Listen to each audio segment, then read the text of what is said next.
It started with a $4 payment. You found the thing you wanted, $90. And right there at checkout, a friendlier option appeared. 4 easy payments of $22.50. No interest, no credit check, just tap. So you tapped. It didn't feel like borrowing. It felt like a discount on the pain.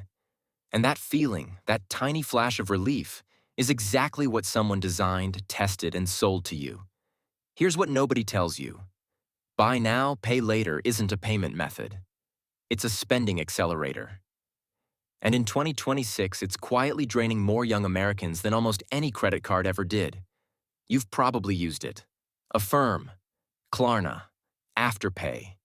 Those little split it into 4 buttons are everywhere now. On clothes, electronics, food delivery, even groceries. More than 90 million Americans have used Buy Now, Pay Later, and the people using it most are exactly like you.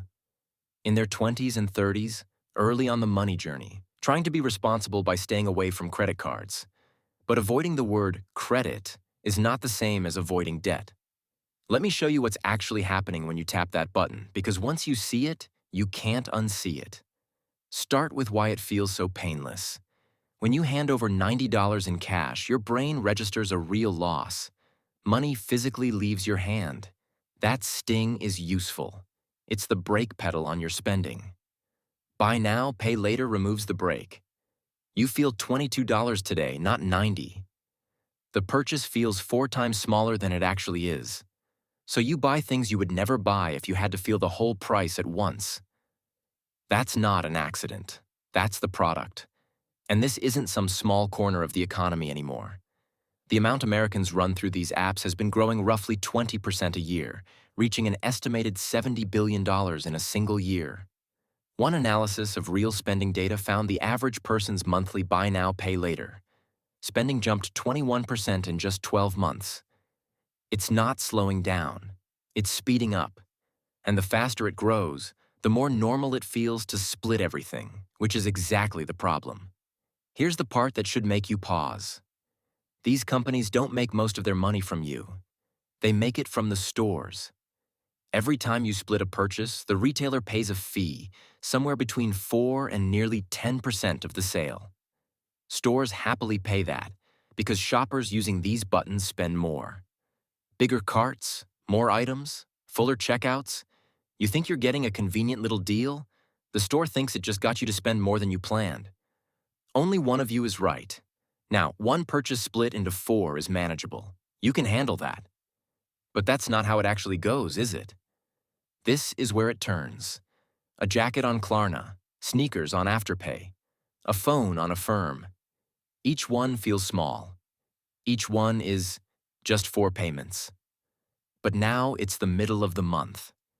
3 different apps want money on 3 different days. One hits on the 3rd, one on the 11th, one on the 19th, and none of them knows the others exist.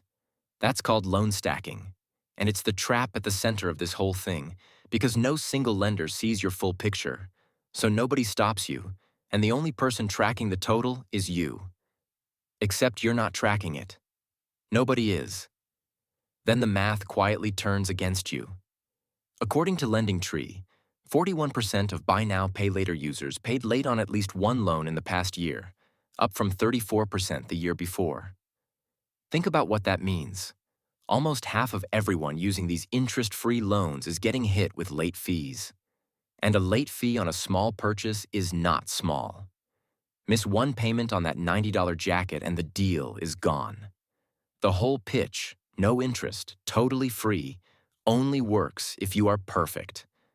Are you perfect every single month, across 3 apps, on 3 different dates?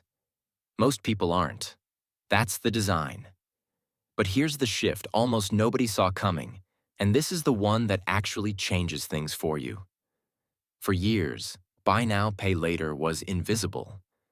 It didn't show up on your credit report.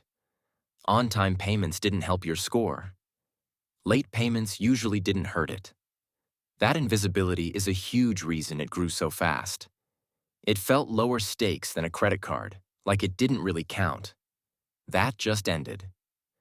Starting in late 2025, FICO, the company behind the credit score lenders actually use, began folding buy now, pay later data into its newest scoring models. So that missed payment you thought was harmless? It can now hurt your credit the same way a missed credit card payment does. The blind spot is closing. And it's closing at the exact moment when more people than ever are leaning on these loans. The Federal Reserve found that when young adults hit a job loss or an income drop, nearly half of Gen Z reached for credit cards or buy now, pay later just to cover the basics. Read that again. Not for splurges, for groceries, for rent, for getting to the next paycheck. When you're using a 4-payment plan to buy food, that isn't convenience anymore. That's a warning light. And here's the quiet kicker. You'd think something this big would come wrapped in strong consumer protections. For a moment, it was heading that way. But in 2025, the federal rule that would have given buy now, pay later users many of the same protections as credit card users was pulled back. So right now, in a lot of situations, you have fewer rights when something goes wrong with one of these loans than you would with a normal card. Fewer guardrails, more people, higher stakes. That's the full picture. So what do you actually do with this? Because the answer is not never use it. The answer is use it with your eyes open. Here's the simple version. First, one rule that fixes most of the danger. Only split a purchase you could pay for in full today. If you couldn't buy it outright, buy now, pay later isn't helping you afford it. It's helping you pretend you can. That one rule cuts out almost every bad decision before it happens. Second, never run more than one plan at a time. The moment you've got 2 or 3 going, you've lost the thread, and the late fees are already on their way. One open plan, paid off, before you start another.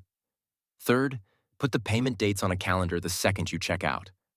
Not in your head. On a calendar, with an alert that actually goes off. Late fees live in the gap between I'll remember and I forgot. And fourth, before you tap that button, ask yourself one honest question.